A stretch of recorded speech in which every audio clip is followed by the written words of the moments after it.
दोस्तों, गृह मंत्री अमित शाह कल लोकसभा में एक बहुत बड़ा ऐलान किया है। गृह मंत्री अमित शाह भारत के सभी राज्यों में कोऑपरेटिव टैक्सी सर्विस सहकारी टैक्सी शुरू करने का ऐलान किया, जिसका उद्देश्य बाइक, कैब और ऑटो सर्विस उपलब्ध कराना है। इस कोऑपरेटिव टैक्सी सर्विस के लॉन्च से ऑनलाइन टैक्सी बाजार में मौजूद कंपनी जैसे ओला, उबर और रैपिडो को चुनौती मिलेगी। बृहस्पतिवार को गृह मंत्री अमित शाह राज्यसभा में इस योजना का ऐलान किया और बताया कि सेवा से होने वाला लाभ किसी बड़े उद्योगपति को नहीं मिलेगा, बल्कि वाहन चालकों को मिलेगा।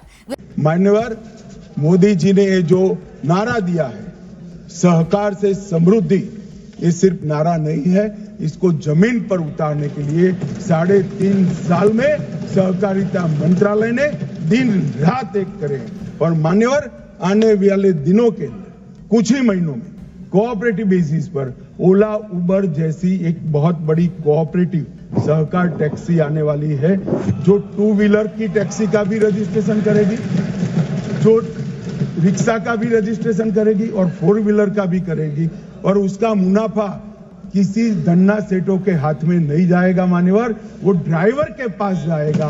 इस प्रकार की हम कोऑपरेटिव लेकर आ रहे हैं। गृह मंत्री अमित शाह के इस कदम का उद्देश्य एक वैकल्पिक ट्रांसपोर्ट सर्विस उपलब्ध कराना है, मतलब जहां ड्राइवर बड़ी कंपनियों को बिना बेनिफिट दिए कमाई कर सकेंगे। केंद्रीय गृह और सहकारिता मंत्री अमित शाह कल संसद में इस पहल की घोषणा करते हुए कहा, सहकारी टैक्सी देश भर में 2 पहिया टैक्सियों, ऑटो रिक्शा और 4 पहिया टैक्सियों का रजिस्ट्रेशन करेगी। मान्यवर मोदी जी ने ये जो नारा दिया है, सहकार से समृद्धि, ये सिर्फ नारा नहीं है, इसको जमीन पर उतारने के लिए 3.5 साल में सहकारिता मंत्रालय ने दिन रात एक करे। और मान्यवर आने वाले दिनों के अंदर कुछ ही महीनों में कोऑपरेटिव बेसिस पर ओला, उबर जैसी एक बहुत बड़ी कोऑपरेटिव सहकार टैक्सी आने वाली है, जो 2 व्हीलर की टैक्सी का भी रजिस्ट्रेशन करेगी, जो रिक्शा का भी रजिस्ट्रेशन करेगी और 4 व्हीलर का भी करेगी। और उसका मुनाफा किसी धन्ना सेठों के हाथ में नहीं जाएगा मान्यवर, वो ड्राइवर के पास जाएगा।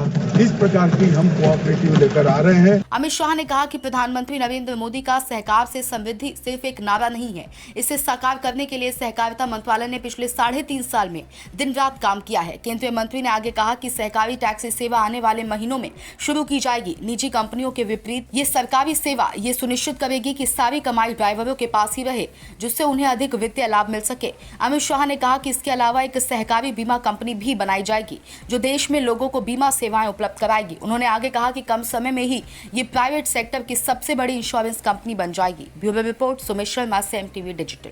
ये सत्ता के वादों और अपराधियों के एक एक कारनामे की हकीकत। और हाँ, अगर आपके पास भी हो कोई ऐसी खबर तो कमेंट करके हमें बताएं, क्योंकि बिना डर और दबाव के हम दिखाते हैं हर एक खबर डंके की चोट पर।